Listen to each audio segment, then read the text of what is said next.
जय हिंद प्यारे दोस्तों। आज 26 जनवरी 2026 को हम लोग अपना 77वां गणतंत्र दिवस मना रहे हैं। गणतंत्र दिवस हमारी संप्रभुता का प्रतीक होता है।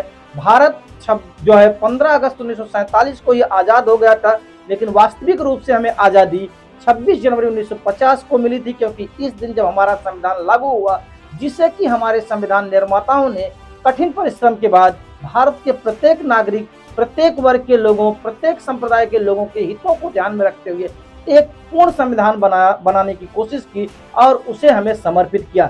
26 नवंबर 1949 को संविधान भले ही बन गया, लेकिन जो है 26 जनवरी 1930 की याद में, क्योंकि उसी दिन भारत में पहली बार रावी नदी के तट पर तिरंगा झंडा फहराया गया था, हमारा संविधान 26 जनवरी 1950 को लागू किया गया।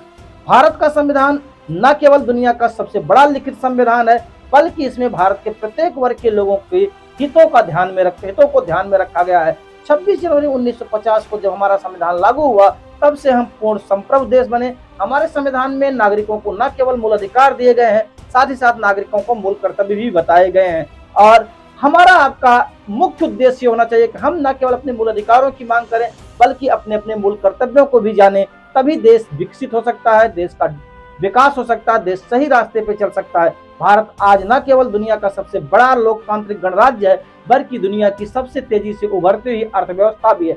हमारे पास दुनिया का सबसे बड़ा श्रम भी है और हमारे पास दुनिया का सबसे बड़ा नॉलेज जोन भी है। तो कहीं ना कहीं ये सब हमें बताते हैं कि भारत का भविष्य उज्जवल है। 3 दृष्टिकोण की तरफ से और दृष्टिकोण क्लासेस की तरफ से मैं स्वयं आप सभी देशवासियों को गणतंत्र दिवस की हार्दिक शुभकामनाएं देता हूं।